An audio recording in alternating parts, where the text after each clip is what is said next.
educating people in the global south and especially in Africa. Her talk is called Bitcoin and Human Rights, What 99% Don't Get. Please, let's give a warm welcome to Anita Posch.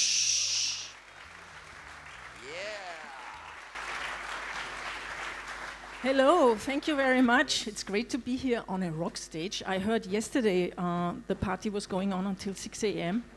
And as Andreas Antonopoulos used to say, Bitcoin is punk, so let there be punk on stage. Today, my name is Anita Posch. I'm working in the Bitcoin space since 7 years. I'm a Bitcoin educator and I wrote a book about Bitcoin, and I would like to tell you that in the afternoon there is a book signing session with Aaron van Wierdum and myself. And I founded a non-profit organization that's called Bitcoin for Fairness because I believe that Bitcoin is a great tool, empower especially those who are disempowered. And I will show you more about that in my talk. Since early 2020, I have been to Ghana, Zambia, Namibia, South Africa, Botswana, and Zimbabwe. And with Bitcoin for Fairness, we also supported initiatives, Bitcoin local initiatives in Nigeria and Malawi. And what we've done is I gave a lot of talks here, for instance, in the capital of Zimbabwe, in Harare. And I spent in total a year in Harare, in Zimbabwe.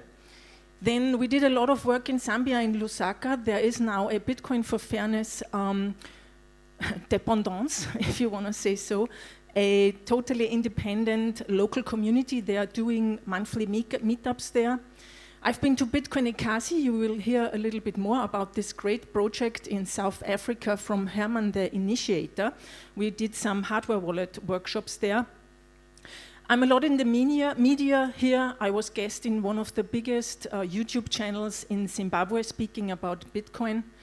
And finally, we are also doing workshops for human rights activists. Last year, I gave one in Lusaka, in the capital of Zambia, where we had 50 human rights activists from all over Africa, and I showed them how Bitcoin works and how it can support their work against authoritarian leaders. So the talk is called What 99% of People Get Wrong. At the beginning, I also got a lot of things wrong about Bitcoin.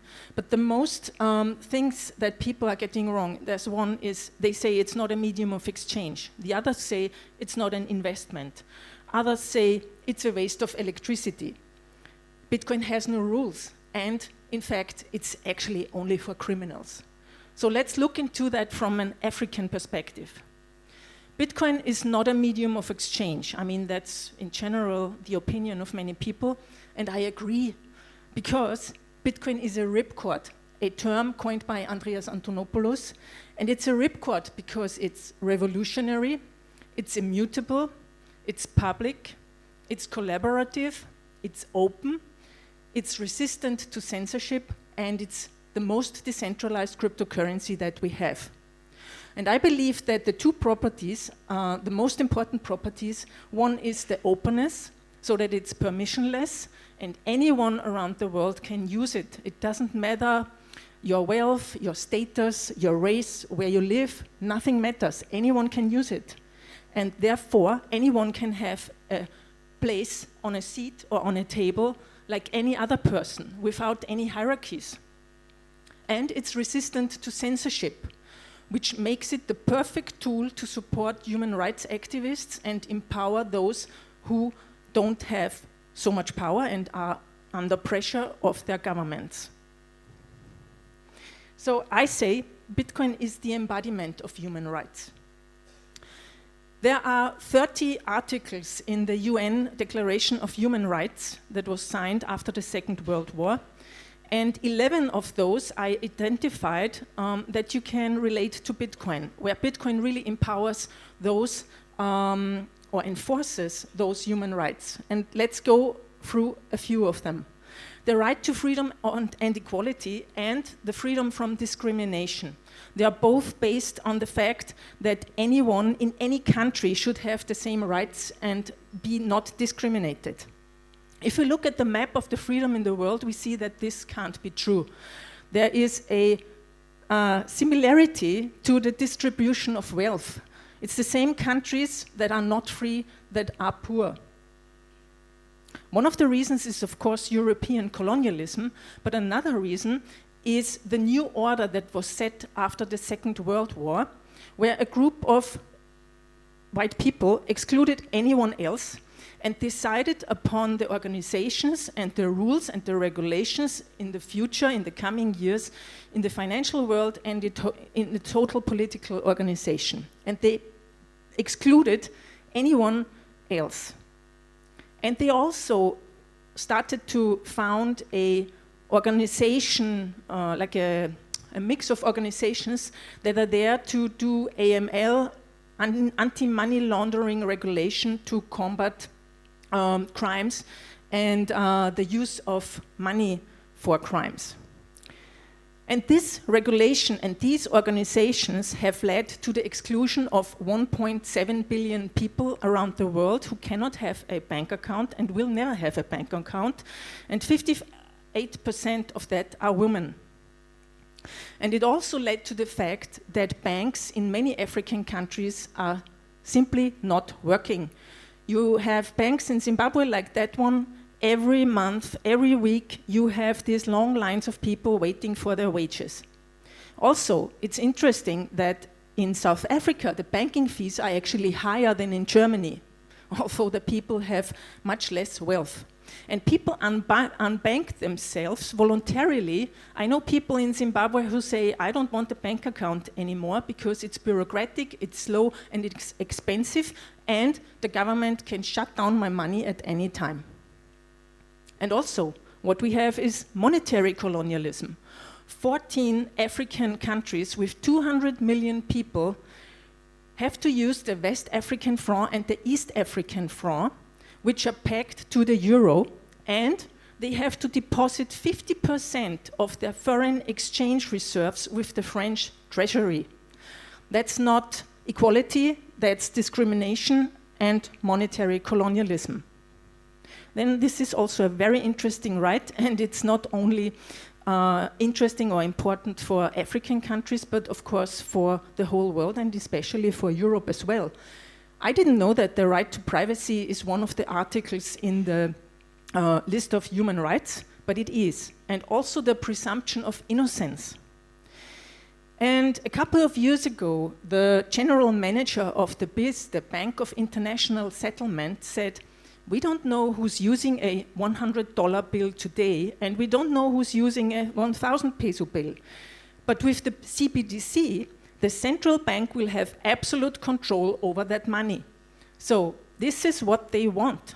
I'm sorry, but I have to tell it to you, and this is what they are working on.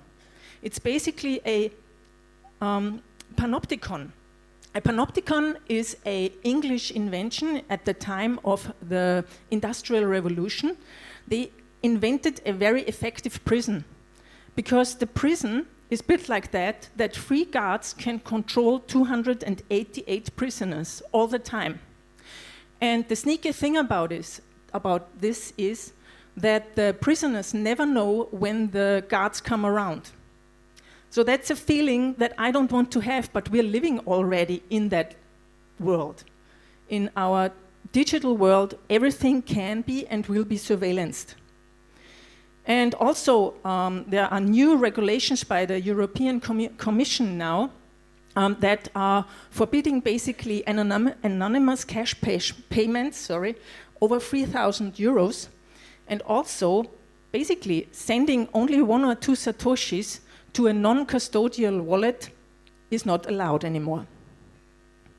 And the presumption of innocence, where that has gone, I don't know, because there is a developer of a software called Tornado Cash, which is a software that can be used to upgrade your privacy, so basically to regain your financial privacy. And he was just convicted 2 weeks ago here in the Netherlands to more than 5 years in prison, because the explanation was, when he developed the software, he knew that money from criminal projects is getting into his software. So basically, it's the same as you say, okay, a knife or a gun manufacturer has to go into prison because someone killed someone with his tool. So, but that is the state of Bitcoin and crypto at the moment. And I really want to say that KYC, like Know Your Customer Identification, is really the opposite of the presumption of innocence. We're basically all guilty. And actually, KYC is the threat to regular people like us. Just as an example, Ledger is a hardware wallet manufacturer. So people buy their ledgers there, they tell them where they live and where to send them, the email and the telephone number. And in 2020, there was a data leak at Ledger, and 270,000 holders or buyers of those hardware wallets, their data was out in the open. They didn't learn a thing, because in 2023 it happened again. And this is really, really dangerous. When all our data is out there, where we live, what we do, and everyone then knows that you have some coins, of course, then you might have some visitors that you actually rather not have. And then people always tell me, but I have nothing to hide. It's okay if they surveil what I do. Well, as you've seen before, it's not okay if anyone knows how much money you have, because you put yourself in danger. And it's also, for instance, in Zambia, there's a lesbian group. Their bank account has been shut down and they have been arrested because it's not allowed to promote gayness. So for them, it's also important to have privacy, but privacy is luxury today, and we have a presumption of guilt. Freedom of movement, that's also only possible with Bitcoin, because if you hold the keys to your Bitcoin, if you self-custody your Bitcoin, if you have the 12 words to your money, you can go anywhere. And it's also property in that sense for you, which leads us to the next article, the right to own property. We would think everyone has the right to own property, but not everyone has it, because 75 economies around the world still limit women's access to property. As an example, in Zimbabwe a couple of years ago, widows were punished by their tribal courts because they wanted to sell land that they owned. They inherited from their husbands. But in a lot of these areas, women are still treated or seen as children, actually. And Bitcoin could give them the right to own property, because you can hide your Bitcoin. You can just have it. No one else needs to know. Freedom of speech. In Zimbabwe, you don't have freedom of speech. This is an example of a friend of mine. We helped her set up a BTC Pay server to receive Bitcoin donations from all over the world, so that she can buy, she's the headmaster of a school, that she can buy second-hand computers for the children in the school. She posted that, and a couple of weeks later, the computers were stolen. She went to the police to report it, and a couple of days, the police came to her, arrested her, punished her, and she was very scared. And now, of course, she's not using Bitcoin publicly anymore. And the one question they always asked to her was, where's that money from? Where did you get that money? So also, if you don't have freedom of speech to express with money, with donations, your political opinion or what you want to do, then you also don't have freedom of association.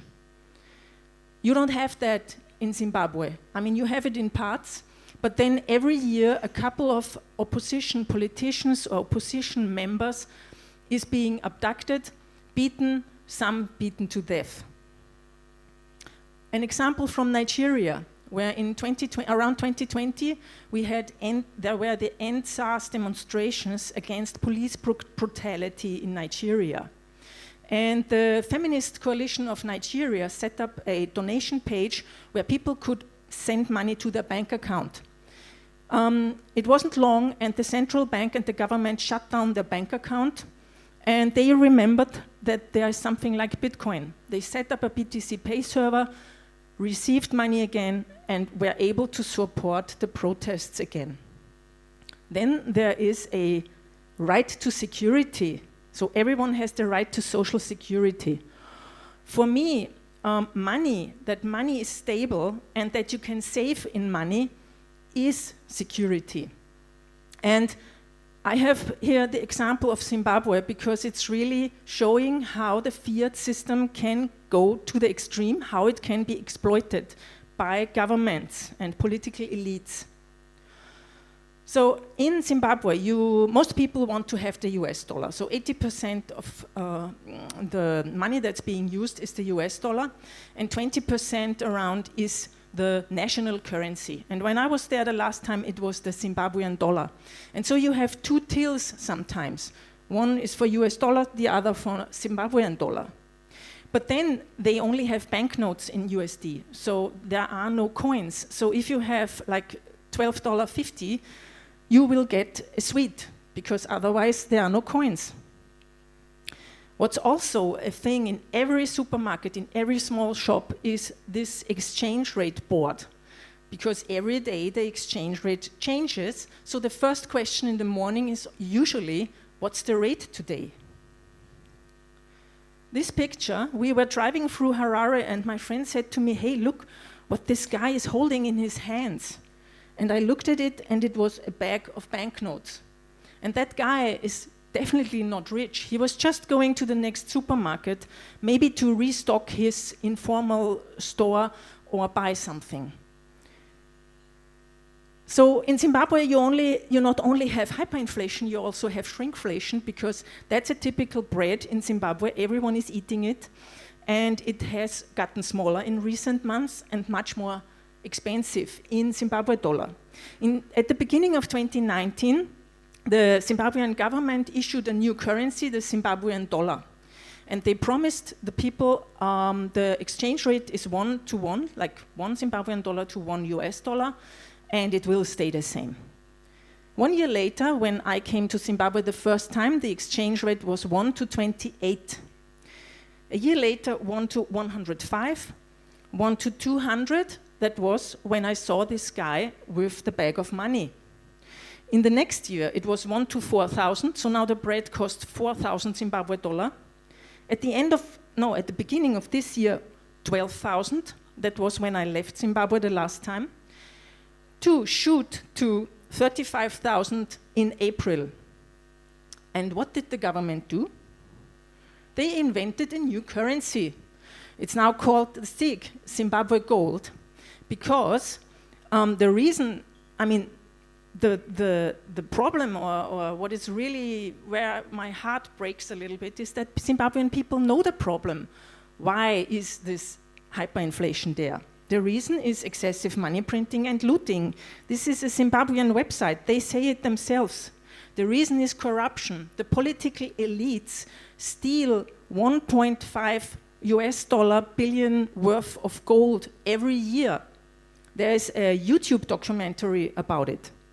So it's backed by gold. They say the new currency is backed by 2.5 tons of gold. Well, the problem is that not even the government believes it, because the government announced that they will not accept the ZiG, only the US dollar, if you want to issue a passport, for instance. The other thing is, from one day to the other, they said there will be a new currency. It's effective from April 5. But there were no coins, no cash. There was nothing out there. No system was prepared for it. There were no banknotes. People couldn't use mobile money or online banking because everything broke down. But still, there are these headlines. And yesterday, the International Monetary Fund congratulated the Zimbabwean government for the ZiG, basically supporting an authoritarian regime that is stealing from the people, or has been stealing from many, many years. So they expect to turn its back on inflation, but at the same time, they have to enforce rules that the ZiG is being used. One of those enforcements is the financial repression in that sense, that they every other year, and it happened right now too, they arrest the money dealers. So the people on the streets where you can exchange Zimbabwe dollar or SIG to US dollar. And they give them always they say, you're guilty, it's you're the reason why we have the inflation and the wrong exchange rates. And I have this guy here, Neville Mutsvanga, because I actually met him a year ago in Zambia. We were discussing possibilities to work together to bring Bitcoin adoption to Zimbabwe. And when we got back from there, a friend in Zimbabwe told us, but you know who this is? And we said, no. Well, he's the son of two very important ZANU-PF ministers. So we never ever contact him again, because of course that's dangerous. You don't want to be so close to the ruling elite, to the dictatorship basically. And if we look at the SIG inflation, when they invented it, they said the exchange rate is 1 to 13.56, nobody knows why. And only a month later, it's 1 to 20. So the same game all over again. And you don't have any social security or security if you have high inflation. And most countries in the sub-Saharan area have high inflation. So then there is the right to a free and fair world. So whenever a thing like that happens, the international organizations come along and say, we can help you. We will give you 1.3 billion Zambia, but for that money, you have to do what we tell you. And then ask yourself about the goals. And I found this quote from President Richard Nixon from 1968. Let us remember that the main purpose of American aid is not to help other nations, but to help ourselves. Do you think that anything has changed since then? I don't. And that's the reason why African countries are suffering under a system that is rigged to the advantage of Western countries. And yeah, they basically are in a debt spiral and will never be able to come out of it. Maybe that's the reason why the share of Bitcoin transactions within all cryptocurrency transactions in Nigeria, in the sub-Saharan Africa, is bigger than in North America. Nigeria is the leader of the pack.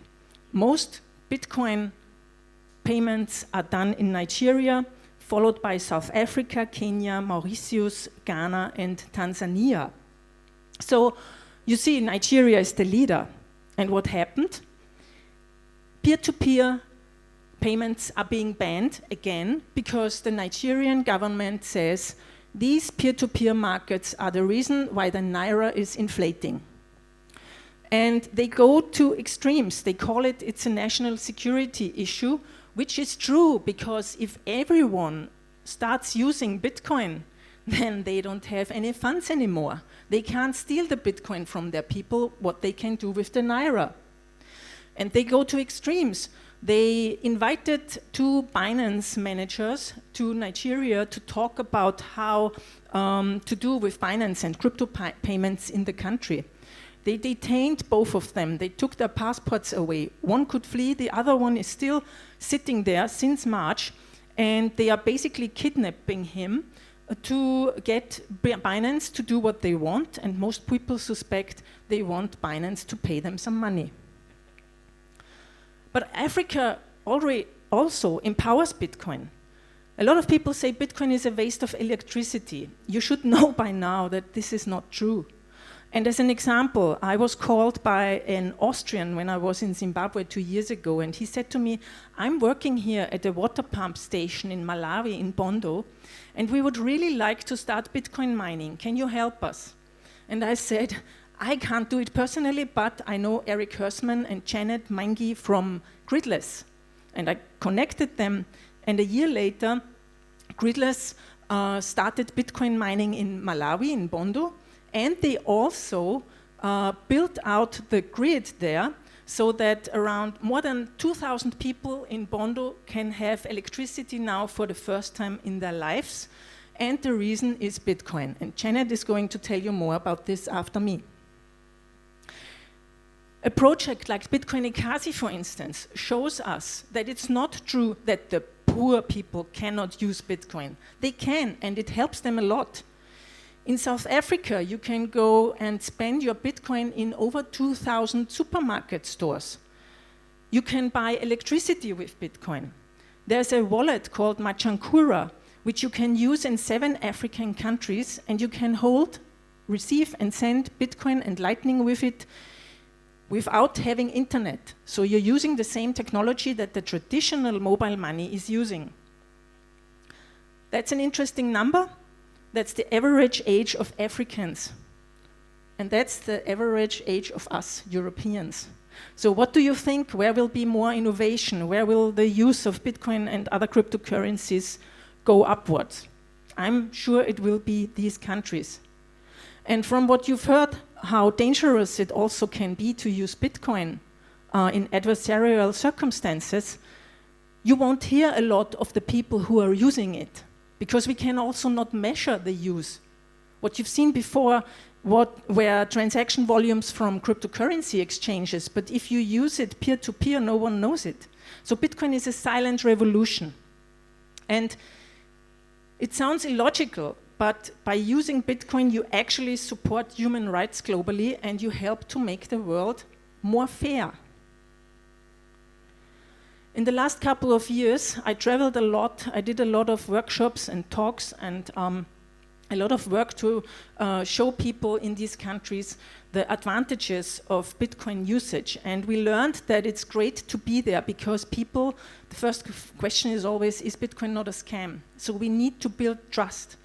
And the next thing is people need constant support. And my goal is to help build local Bitcoin educators to educate them, to help them build local communities. And that's why we built an online platform. It's a train-the-trainer program. It's called Crack the Orange.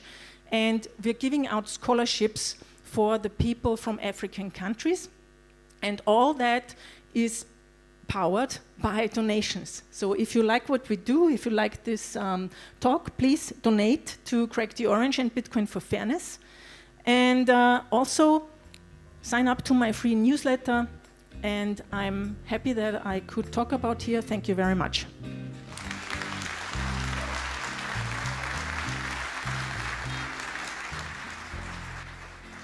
The amazing Anita Posch. Wow.